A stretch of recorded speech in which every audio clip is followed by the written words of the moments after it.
DocTalk is brought to you by Multimin USA, manufacturers of Multimin 90, sure trace mineral supplementation by timed injection. Hi there, welcome to DocTalk today. I'm Dr. Dan Thompson. We're glad that you joined us. We're going to have a great show, What's in Your Medicine Box? And we're going to be talking with Dr. Mike Apley, who's a professor here at Kansas State University's College of Veterinary Medicine. Stay tuned and enjoy the show. I'm Dennis Tebow. My wife and I, Kathy, are the owners of Wolf Creek Cattle Company. We have grown to approximately 70 bulls. I'm Reese Arnold. I'm the livestock manager at Wolf Creek Cattle Company. You know, these are not just like normal cattle. These cattle, they're hauled anywhere from, 8 to 10 hours a day across the United States and asked to perform. The Multimin 90 keeps them kind of level. It maintains and balances their system. The stress level is less when everything's right and working right, then they're working right. Closed caption brought to you by AgriLabs, the perfect pairing of performance and value. This segment is brought to you by Rotomix, manufactured in the USA and designed for feeding performance in the feedlots, beef production, dairy, and cow-calf operations. Mike, welcome to the show. Thanks. It's always good to have you here. Folks, this is Dr. Mike Apley. He is a professor here at the College of Veterinary Medicine. He's a clinical pharmacologist and a world-renowned expert in food animal clinical pharmacology and veterinary medicine. And today, we're going to talk about what's in your medicine box. You bet.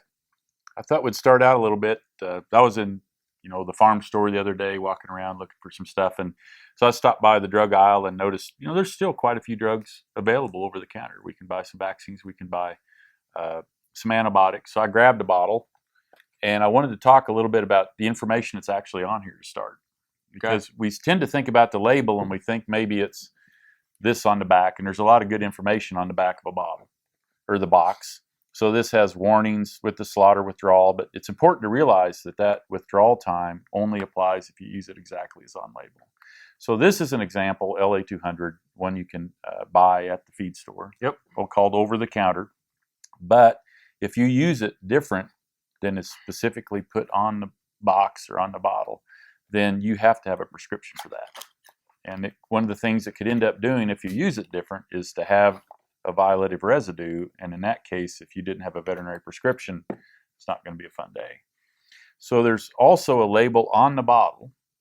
And I've just learned recently that a lot of the animal drugs have gone away from having an extra paper insert. And now what you do is you peel away this, and there's all the extra information. So you can read about Good grief. everything that's in there. So there's a lot of information there. And if you're going to use a drug, you should be familiar with that. And it's one of the things we teach vet students is when you start practice, you should start reading the labels of everything you use. And again, an over-the-counter drug is labeled this way because adequate instructions can be put on the bottle so that a lay person can use it appropriately.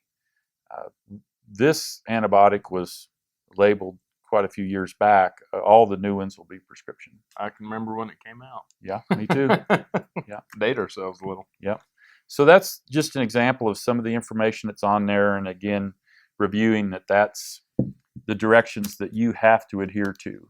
A veterinarian is able, under law and regulations, to prescribe an extra label dose, but that's only legal to do if you are working in a veterinary client-patient relationship with a veterinarian. So, Right, and they have a direct insight to the case, and they've seen the animal and you bet. been on the farm and to that nature. So what are the things we're looking for on the label? Well, like I'm always curious to the ingredient. It'll tell you what the drug is, but then there's also the indications or the diseases that you can use it for. And then there's the regimen. So how much to give, how often, where to give. And this particular product even has a diagram on there and the injection site triangle and where to give it and things like that. And then also warnings, which could be any potential health problems for you or potential health problems for the animal, and especially the withdrawal time for slaughter. When we come back, we'll touch a little bit more on the withdrawal. But This is really interesting information. Thanks for watching this morning. We'll see you in a minute. This segment was brought to you by Brute Cattle Equipment, makers of the Brute Stealth Hydraulic Chute. If the chute fits, swear by it. Visit our website for more information. Beef producers need a practical choice when antibiotic therapy is required. More than ever, they are reaching for non-prescription Noromycin 300LA from Norbrook, specially formulated to produce sustained antibiotic blood levels up to 4 days in cattle. Noromycin 300LA delivers economic, broad-spectrum disease management for pneumonia, shipping fever, pink eye, wound infections, and foot rot. See for yourself why Norbrook's Noromycin 300LA is the practical choice for your herd. This hog is head over hoof for meal made from U.S. soybeans. Now, one hog isn't that impressive, but suppose we add another, and another, and another. Before long, you've got billions of hungry customers around the world all clamoring for the same thing. Our soybeans. Learn more about the billion-dollar appetite of animal agriculture at BeyondTheElevator.com. Brought to you by America's soybean farmers and their checkoff. You know just how costly BRD can be, but did you know that bacteria like Mannheimia and Pasteurella can cause BRD? That's why veterinarians and cattle raisers focus on preventing pasteurellosis with a quality vaccine like Pulmogard PHM1. It's ready to use, highly syringeable, and provides comprehensive protection with a single dose. For pasteurellosis protection that's truly the head of the class, ask your veterinarian about Pulmogard PHM1. Valley Vet Supply is devoted to providing information and professional quality products at reasonable prices. Valley Vet Supply. This segment is brought to you by Norbrook Laboratories, manufacturers of Noromycin LA, Normectin Plus, 1%, and Poron, the practical choice for your herd.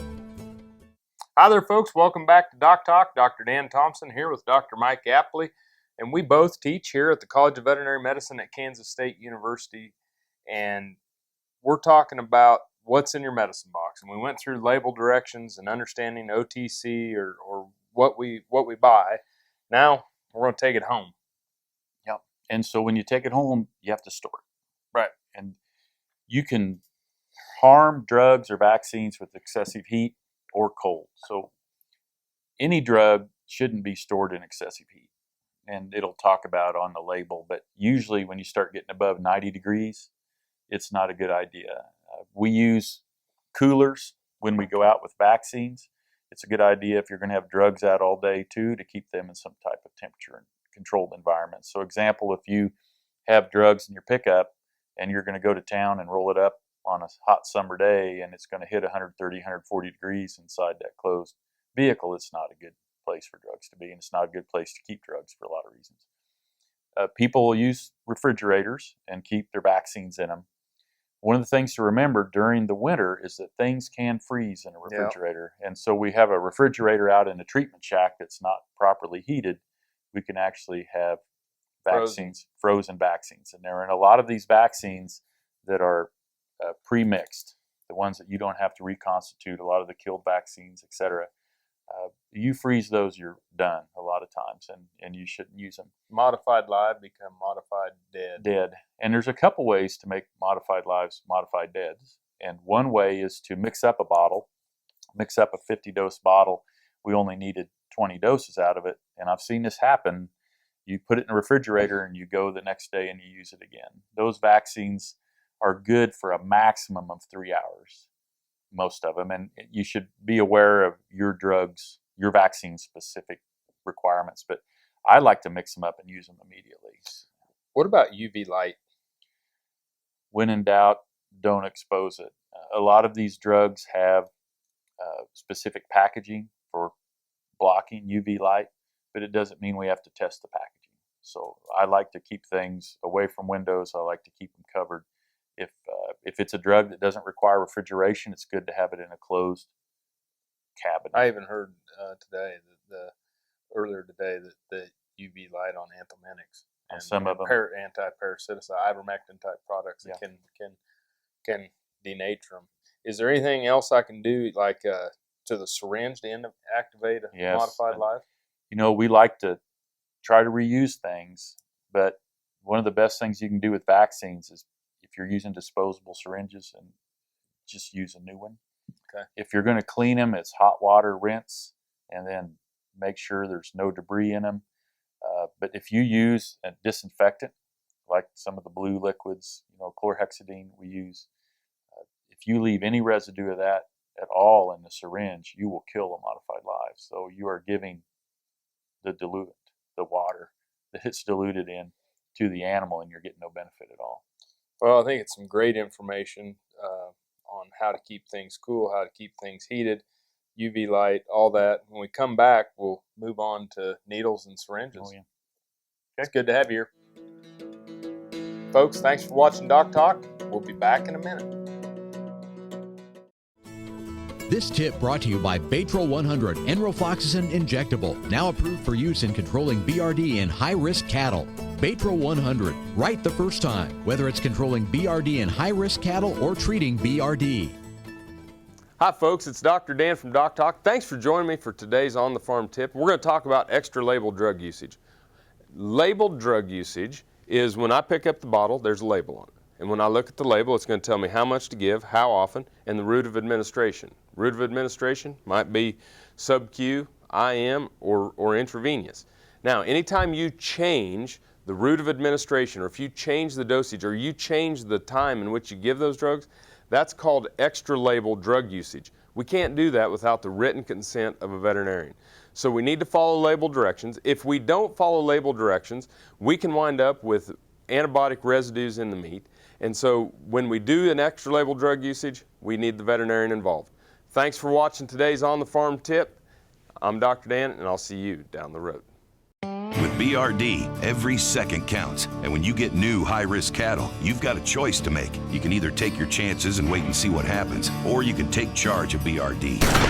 Right from the start, treat bacteria up front with Baytril 100 Enrofloxacin Injectable, now approved by the FDA for BRD metaphylaxis in high-risk cattle. Ask your veterinarian about Baytril 100 and make it your go-to drug to control BRD in high-risk cattle or for treatment of BRD. Baytril 100, right the first time. Hi, I'm Kevin Ochsner, host of NCBA's Cattleman to Cattleman and Colorado Rancher. Join me each week as the National Cattlemen's Beef Association brings you the latest updates in industry information and market news. Plus, each week we provide important educational information and features on cattlemen from across the country just like you. And we can't forget our favorite cowboy poet, Baxter Black. Join me for NCBA's Cattleman to Cattleman, debuting Tuesday nights at 8:30 Eastern, right here on RFD TV. Jason Lewis. I work here on Division Ranch, north of Strong City, Kansas. We run 500 head of mama cows. We started using multi-min about a year ago. We didn't have any problem with health that year. Didn't have to doctor near as many in that pasture. Just the overall appearance was a lot better. And I liked it so well, we'll start using it on everything.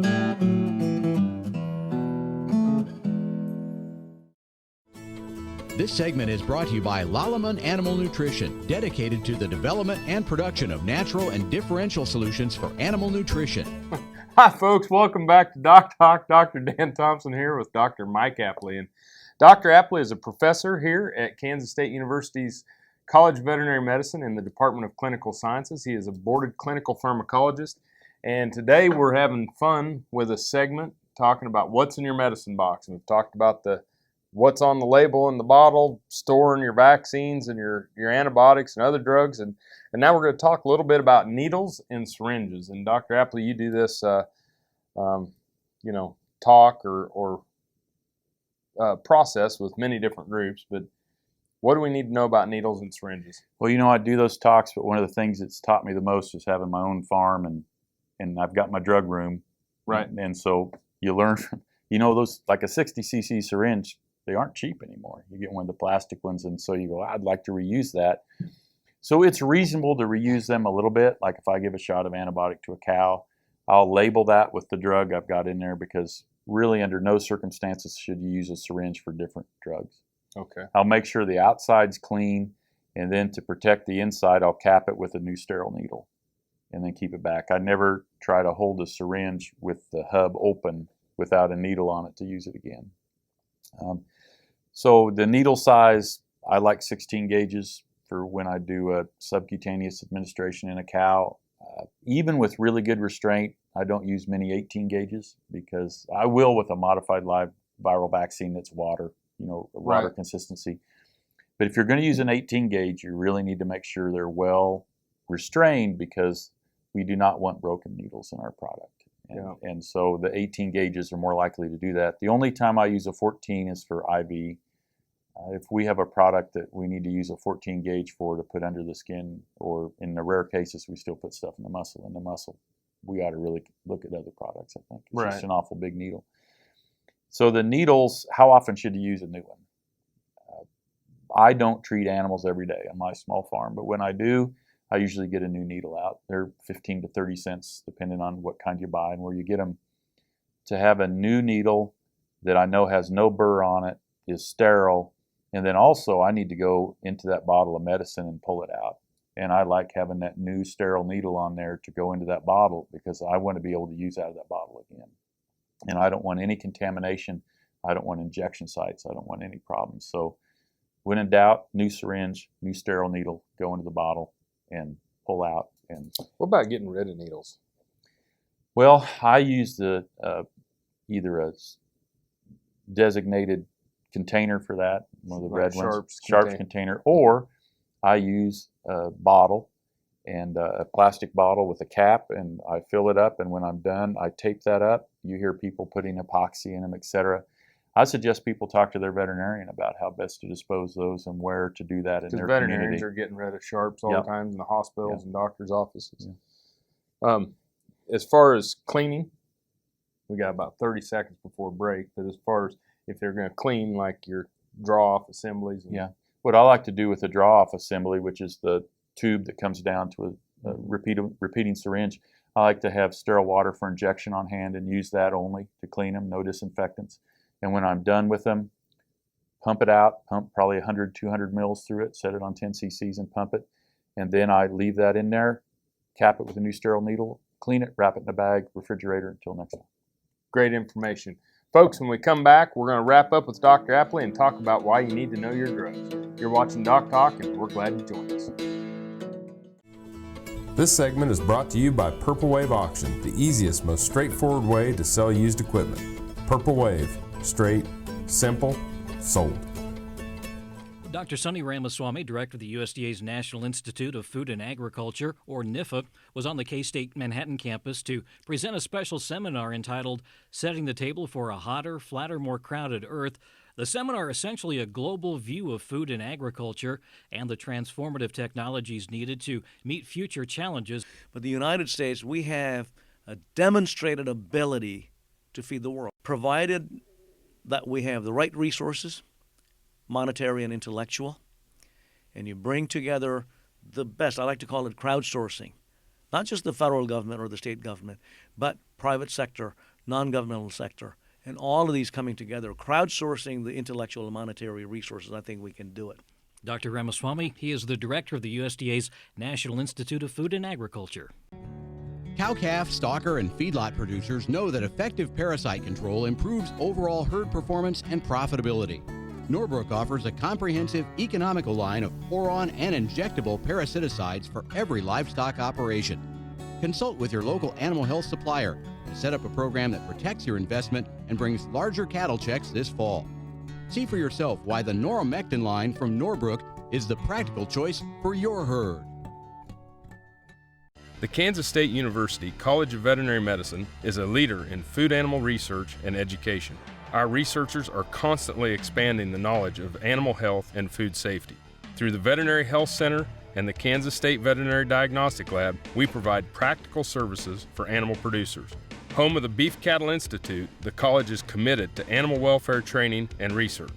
The Kansas State University College of Veterinary Medicine, knowledge and service for the future of animal production. Got cattle? Rotomix manufactures a complete line of energy-efficient rotary and vertical feed mixers for feedlots, beef production, dairy, and cow-calf operations. Our mixers are available with the patented Generation 2 staggered rotor, the industry standard for feeding wet rations that include wet distiller's grain. Made in the USA, Rotomix mixers are designed for feeding performance that American cattlemen and dairy producers have come to expect. Rotomix, proud to offer a better mix in less time using less fuel. Dr. Dan here. Whether I'm driving up and down the roads covering the state of Kansas or I'm getting between Riley and Manhattan for my job, I'm driving a Ford truck. I'd like you to come out and visit my friends here at Dick Edwards Ford. They have a truck that'll suit your needs, whether you're looking for power with a Power Stroke diesel, or if you're looking for fuel efficiency with the new EcoBoost engine, they got a truck that's just right for you. They're located 2 miles east of the Town Center Mall in Manhattan, Kansas, and they'll bend over backwards to help you. And I'll see you down the road. Valley Vet Supply is devoted to providing information and professional quality products at reasonable prices. Valley Vet Supply. This segment is brought to you by the Beef Quality Assurance Program and the Kansas Beef Council, improving animal care and beef safety for more than 20 years. Hi there, I'm Dr. Dan Thompson. Welcome back to DocTalk. I'm joined by Dr. Mike Apley, who's a professor here in the Department of Clinical Sciences at Kansas State University's College of Veterinary Medicine. And Mike, it's always a pleasure to have you on the show, and today has been just that. And we're talking about now needing to know your drugs, and specifically we're talking about the prostaglandins. But what are some of the things about knowing your drugs and knowing what you're putting in the fridge and where you're placing it? Yeah, well, storage, as we've talked about, how to store it, how you're going to use it, and then some drugs have a heightened need for safety. And one example is the prostaglandins, which a lot of our listeners may have on the place for reproductive purposes, using to, for example, synchronize a cow. Yeah, Lutelyse, Prostamate, yeah, those types. And there's two things to know about those. One is they're very, very dangerous to pregnant women. And there have been cases where just skin contact of a few drops have caused a lady to lose her pregnancy. So it's some people just have a policy that females are not allowed to handle this drug, because, especially of certain ages, because you just never know. Sometimes someone may be pregnant and not know it. And so it's a very, very important safety concern. The other thing about those prostaglandins is asthmatics can have some pretty serious reactions because of the effect on the airways. So that's just an example of, sit down with your veterinarian and go through the drugs you have. And are there any special concerns? And they'll know. There's some others that you should probably know.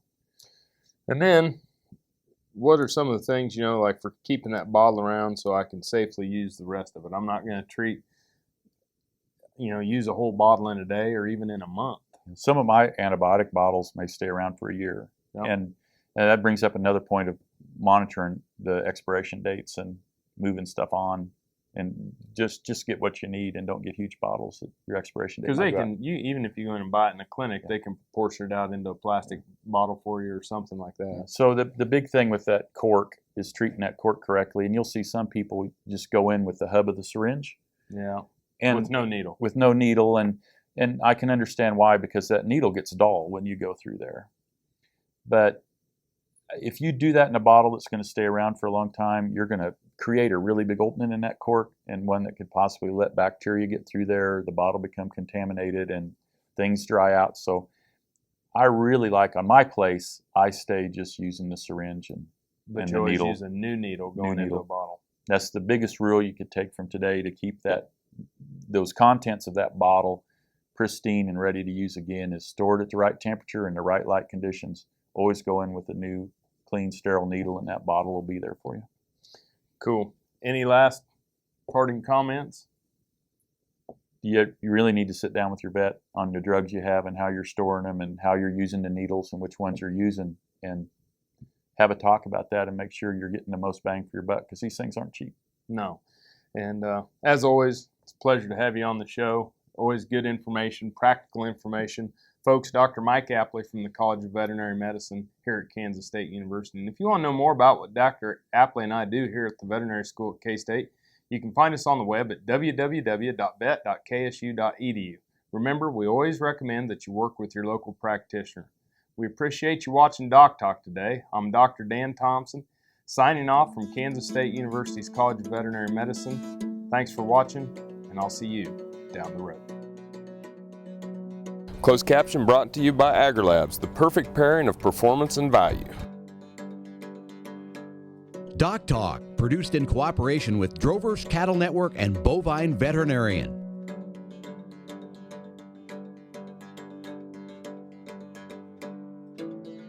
For more information about this program or previous programs, go to doctalktv.com.